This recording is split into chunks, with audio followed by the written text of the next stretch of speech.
എൻ്റെ പേര് ഇഷാൻ ഗഫൂർ. ഞാൻ ഈ വർഷത്തെ നീറ്റ് എഴുതിയ ഒരു വിദ്യാർത്ഥിയാണ്. എൻ്റെ മാർക്ക് 695, ഓൾ ഇന്ത്യ റാങ്ക് 2543. അപ്പം ഞാൻ KE മാന്നാനത്ത് +1 +2 ഇൻ്റഗ്രേറ്റഡ് ബാച്ചാണ് പഠിച്ചത്. അപ്പോൾ എനിക്ക് ബ്രില്യൻറ്റിനെ കുറിച്ച് പറയുകയാണെങ്കിൽ ഒരു ഇൻട്രസ്റ്റിംഗ് ജേർണി ആയിരുന്നു. കാരണം ഞാൻ ഒരിക്കലും പ്രതീക്ഷിച്ചില്ല, ഞാൻ കുറച്ച് ഹോം സിക്നെസ് ഉള്ള ഒരാളായിരുന്നു. അപ്പോൾ +1 +2 വീട്ടിൽ നിന്ന് മാറി നിന്ന് പഠിക്കുക എന്നൊന്നും ഞാൻ അങ്ങനെ ചിന്തിച്ചൊരു സംഭവമല്ലായിരുന്നു. അപ്പം കുറച്ച് ഫ്രണ്ട്സ് പറഞ്ഞു ഇങ്ങനെ ബ്രില്യൻറ്റ് വളരെ നല്ലതാണ്. അപ്പം അതൊന്ന് എക്സ്പീരിയൻസ് ചെയ്യാൻ വേണ്ടിയിട്ടാണ് ഞാൻ +1 +2 ജോയിൻ ചെയ്തത്. അപ്പം ആദ്യത്തെ കുറച്ചൊരു മാസങ്ങൾ എനിക്ക് നല്ല ഹോം സിക്ക് ആയിരുന്നു. അപ്പം പഠനത്തിലൊന്നും അങ്ങനെ എനിക്ക് ശ്രദ്ധ കോൺസെൻട്രേറ്റ് ചെയ്യാൻ പറ്റിയില്ല. പക്ഷെ കുറച്ച് കഴിഞ്ഞപ്പോൾ +1 കഴിഞ്ഞു, +2 എത്തിയപ്പം +2 +1നെക്കാട്ടും കുറച്ചും കൂടി ഈസിയാന്ന് മനസ്സിലായി. പിന്നെ ബ്രില്യൻറ്റത്തെ സ്റ്റാഫാണെങ്കിൽ എൻ്റെ ക്ലാസ് ടീച്ചർ കണ്ണൻ സാറായിരുന്നു, വളരെ സപ്പോർട്ടീവ് ആയിരുന്നു സാറ്. അപ്പോൾ +2 എനിക്ക് തോന്നുന്നു ഒക്ടോബറൊക്കെ ആയപ്പോഴേക്കും ക്ലാസ് മുഴുവൻ കംപ്ലീറ്റ് ആയി. അപ്പം ഒക്ടോബർ മുതൽ മെയ് വരെ ഞങ്ങൾക്ക് അത്രയും റിവിഷനുള്ള ടൈം ബ്രില്യൻറ്റ് തന്നു. അതുതന്നെയാണ് എനിക്ക് തോന്നുന്നത് ബ്രില്യൻറ്റിൻ്റെ ഏറ്റവും പോസിറ്റീവായിട്ടുള്ളൊരു കാര്യമെന്ന്. ആ ഗ്യാപ്പിൽ ബ്രില്യൻറ്റ് നടത്തുന്ന എക്സാംസിന് വളരെ ഒരു വലിയ ഇമ്പാക്റ്റ് ഉണ്ട്. കാരണം നമ്മൾ എത്ര പഠിച്ചു എന്ന് പറഞ്ഞാലും എക്സാം എഴുതി കിട്ടുന്ന എക്സ്പീരിയൻസ് എന്ന് പറയുന്നത് അത് വേറെ തന്നെയാണ്.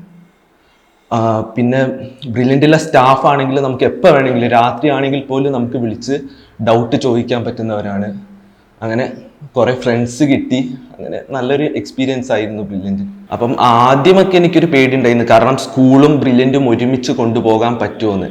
പിന്നെ പതിയെ പതിയെ എനിക്ക് മനസ്സിലായി ബ്രില്യൻറ്റിന് പഠിച്ചാലും സ്കൂളിന് പഠിച്ചാലും രണ്ടും ഒരേ കാര്യങ്ങളാണ് നമ്മൾ പഠിക്കുന്നത്.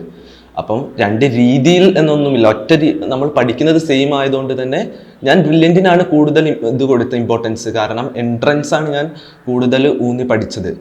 പക്ഷേ എനിക്ക് സ്കൂൾ എക്സാമിൽ നല്ലപോലെ തന്നെ ചെയ്യുവാൻ പറ്റി. കാരണം ആകെ എനിക്ക് ഇംഗ്ലീഷിലാണ് മാർക്ക് പോയത്. ഞാൻ കേരള സിലബസ് ആയിരുന്നു. വളരെ ബുദ്ധിമുട്ടില്ലാതെ തന്നെ എനിക്ക് സ്കൂൾ എക്സാമും ബ്രില്യൻറ്റും ഒരുപോലെ തന്നെ കൊണ്ടുപോകാൻ സാധിച്ചു. ഞാൻ ഫസ്റ്റ് ഇയർ അങ്ങനെ ലെക്ചർ നോട്ടൊന്നും എഴുതിയിരുന്നില്ല. പക്ഷെ ഫസ്റ്റ് ഇയർ കഴിഞ്ഞപ്പോൾ എനിക്ക് മനസ്സിലായി ലെക്ചർ നോട്ട് എന്നുള്ളത് വളരെ നമുക്ക് ഉപയോഗപ്രദമാകുന്ന ഒരു കാര്യമാണ്.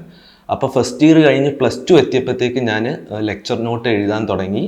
പിന്നെ NCERT ആണ് നമ്മുടെ മെയിൻ. കാരണം NCERT എത്രത്തോളം വായിക്കാൻ പറ്റുന്നോ അത്രയും നല്ലത്. കാരണം ഈ വർഷത്തെ എല്ലാ ചോദ്യവും എനിക്ക് തോന്നുന്നത് NCERT തന്നെയാണ്. നമ്മളെല്ലാവരും ഫിസിക്സ് NCERT അങ്ങനെ കാര്യമാക്കി എടുക്കില്ല. കാരണം ഫിസിക്സ് ആണ്, പ്രോബ്ലംസ് ആണ് ചോദിക്കുക, NCERT അങ്ങനെ വായിക്കേണ്ട.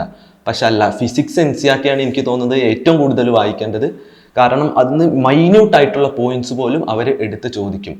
അതുകൊണ്ട് നിങ്ങൾ NCERT പഠിക്കുക, ബാക്കി ബുക്ക് ഒന്ന് റെഫർ ചെയ്തെങ്കിലും കുഴപ്പമില്ല. NCERT നിങ്ങൾ തറവായിരിക്കണം. NCERT തറവായിട്ട് മാത്രമേ നിങ്ങൾ ബാക്കി ബുക്ക് ചെയ്യാൻ പാടുള്ളൂ. പിന്നെ ബ്രില്യൻറ്റിൻ്റെ സ്റ്റഡി മെറ്റീരിയലും ക്വസ്റ്റ്യൻസ് ഭയങ്കര ഹെൽപ്ഫുൾ ആയിരുന്നു. കാരണം മാക്സിമം ക്വസ്റ്റ്യൻസ് ചെയ്യുക. ഒരു ചാപ്റ്ററിന് ഒരു 500 ക്വസ്റ്റ്യനോളം ചെയ്യാൻ നിങ്ങൾ ശ്രമിക്കുക. ചെയ്തില്ലെങ്കിലും കുഴപ്പമില്ല, പക്ഷെ നമ്മളെ കൊണ്ട് പറ്റുന്നത്ര ക്വസ്റ്റ്യൻസ് നമ്മൾ ചെയ്യാൻ നോക്കുക. ശരിക്കും ഇഷാനെ പറയുകയാണെങ്കിൽ ശരിക്കും ഹോം സിക്നെസ് ആയിട്ടുള്ള ഒരു കുട്ടിയാണ് ഇഷാൻ. അവൻ തന്നെയാണ് സ്വന്തം ഇഷ്ടത്തിന് പാലയിൽ പോകണം, പത്രത്തിൽ അഡ്വർടൈസ്മെന്റ് കണ്ടു, അത് ആ സ്കോളർഷിപ്പ് എക്സാം അപ്ലൈ ചെയ്തു. അപ്പൊ ഞങ്ങൾ ചോദിക്കുന്നുണ്ട്, നീ അവിടെ പോയി നിൽക്കുമോ ഫസ്റ്റ് ഇയർ? അപ്പോൾ സ്വന്തം ഇഷ്ടപ്രകാരം പോകാം എന്ന് പറഞ്ഞ് അവൻ്റെ തന്നെ വില്ലിങ്നെസ്സിൽ അവൻ പോയതാണ്.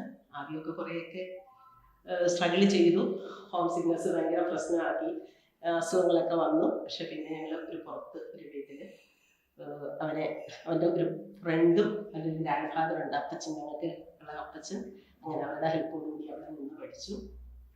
പിന്നെ മൊബൈൽ എന്ന് പറയുന്നൊരു സാധനം ഇല്ല, വിളിക്കാൻ വേണ്ടി മാത്രം ഒരു ചെറിയ കീപാഡുള്ള കൊടുത്തു, വിളിക്കുക, അപ്പം തന്നെ ഓഫാക്കി വരും.